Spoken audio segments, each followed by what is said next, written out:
నేను బాలుడు అనొద్దు, నాకు అనుభవం లేదనొద్దు, నాకు బలం సరిపోదనొద్దు, నేను వారిని ఫేస్ చేయలేను. I'm not good enough to face such legendary persons to stand in the ministry అనొద్దు.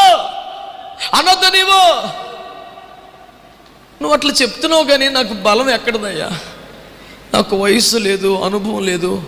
వాళ్ళు చాలా టాక్టికల్గా మాట్లాడుతున్నారు, చాలా సులువుగా నన్ను తప్పు దొరికించుకుంటున్నారు. నేను ఎంత ప్రయాసపడినా వారి తెలివితో నన్ను చిత్తు చేసేస్తున్నారు. ఇన్ని సంవత్సరాలు పరిశీలన చేశాను, ఇక నా వల్ల కాదు, నేను గెలవలేను, నేను నెగ్గుకు రాలేను, నన్ను వదిలేయి, ఒక విశ్వాసిగా బ్రతుకుతాను, నమ్మకంగా దశింపగలిచి ఒక పాస్టర్ గారికి సహకారంగా ఉంటాను. నేను ఇంక చేయలేను, నన్ను ప్రేమతో సేవకుడిగా పెట్టావు తప్ప నాకు బలం లేదు, నాకు సత్తా లేదు, నాలాంటి అపాత్రునికి ఇంత మహిమ గల సేవ ఇవ్వడం ఎందుకులే, మరొకడికి ఇవ్వు ప్రభువా, నా వల్ల కాదు ప్రభువా, I'm completely a failure man.